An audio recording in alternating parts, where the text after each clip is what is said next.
வணக்கம். நான் பிற்படுத்தப்பட்ட மற்றும் மிக பிற்படுத்தப்பட்ட சமுதாயத்தினர் உரிமைக்கான கூட்டமைப்பு SFRBC மற்றும் அதன் முன்னணி அமைப்பான OBC ரைட்ஸ் ஆகிய அமைப்புகளின் நிறுவன தலைவர் ஆவேன். எமது அமைப்புகளை பற்றிய ஒரு சிறு விளக்கத்தை உங்கள் அனைவருக்கும் தர இருக்கிறேன். இந்த இரு அமைப்புகளும் SFRBC, OBC ரைட்ஸ் ஆகிய இரு அமைப்புகளும் சுதந்திரமான, அரசியல் சார்பற்ற, ஜாதி மத வெறி ஆகியவற்றில் எந்தவிதமான ஈடுபாடும் இல்லாத இளையோர், மாணவர், கிராமப்புற மக்கள் ஆகிய OBC மக்களின் வாழ்வின் பாதுகாப்பு, அம்மக்களின் முன்னேற்றம் ஆகியவற்றிற்காக மட்டுமே பாடுபடும் அமைப்புகளாகும்.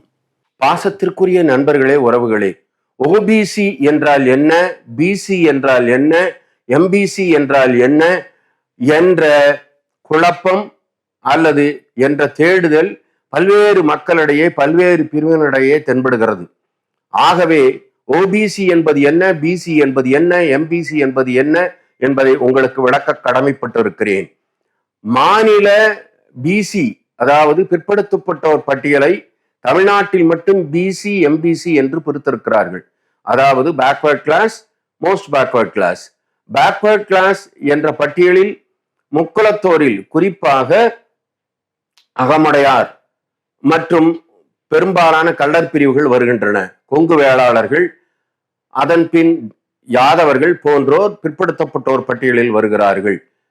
மிக பிற்படுத்தப்பட்டோர் பட்டியலில் பரண்மலைக்கள்ளர்கள் மற்றும் 12 மாவட்டங்களில் உள்ள மறவர்கள் மற்றும் சில வகுப்பினர், சிறு சிறு ஜாதிகள் வருகின்றனர்.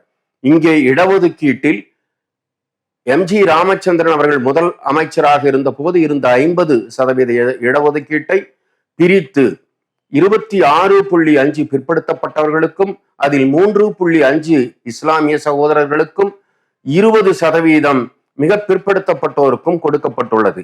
இந்த 50% இவ்வாறு 26.5, 3.5 இஸ்லாமிய சகோதரர்கள், 20% மிக பிற்படுத்தப்பட்டோருக்கு கொடுத்துள்ளார்கள். மத்திய அரசை பொறுத்தவரை அங்கு OBCயில் MBC, BC என்ற இரு பிரிவினரும் அடங்கும். அதாவது தமிழகத்தில் உள்ள MBC, BC என்ற இரு பிரிவுகள் மத்திய அரசில் கிடையாது. இந்தியாவெங்கும் OBC, அதர் பேக்வர்ட் கிளாஸஸ் என்று கூறுகிறார்கள். அதில் 183 சமுதாயத்தினர் அந்த பட்டியலில் இடம்பெறுகிறார்கள். அவர்களுக்கு கொடுக்கப்பட்டுள்ள இடஒதுக்கீடு 27% ஆகும். இந்த 27%-ல் மத்திய அரசில் இதுவரை 18% மக்களுக்கு, 18% OBC சமுதாயத்தினருக்கு மட்டுமே கல்வி, அரசு வேலை ஆகியவற்றில் வாய்ப்பு கொடுத்துள்ளார்கள். சுதந்திரம் அடைந்து 74 ஆண்டுகளுக்கு மேலாகியும் நமக்கு கொடுக்கப்பட வேண்டிய பங்கு இன்னும் கொடுக்கப்படவில்லை என்பது வேதனைக்குரிய விஷயம்.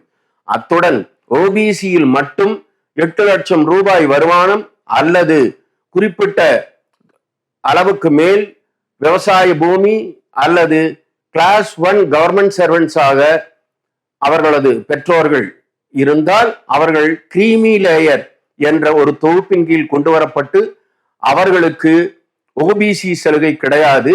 அவர்கள் மீண்டும் ஓப்பன் கோட்டாவில் மட்டுமே, அதாவது பொது கோட்டாவில் மட்டும்தான் அப்ளை செய்ய வேண்டும்.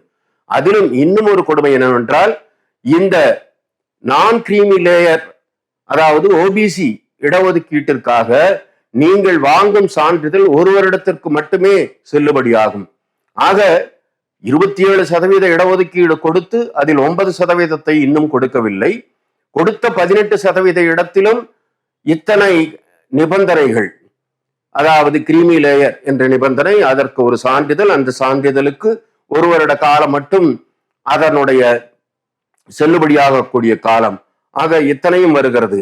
ஆகவே நீங்கள் அனைவரும் BC என்பதும் MBC என்பதும் மாநிலத்திலும் மத்திய அளவில் OBC என்ற ஒரே தொகுப்பு தான் இருக்கிறது என்பதையும், அதில் இவ்வாறு பல நிபந்தனைகள் இருக்கிறது என்பதையும் தெளிவாக புரிந்து கொள்ள வேண்டும் என்று வேண்டிக் கொள்கிறேன்.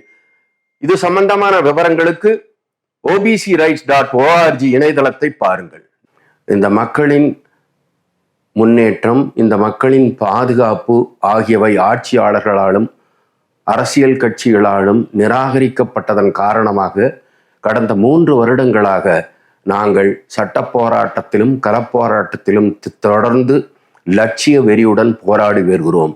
நாங்கள் போராடியதன் விளைவாக மக்களுக்காக நாங்கள் பெற்று தந்துள்ள பல்வேறு நன்மைகளை அடுத்த தொகுப்பில் குறிப்பிடுகிறேன். நன்றி, வணக்கம்.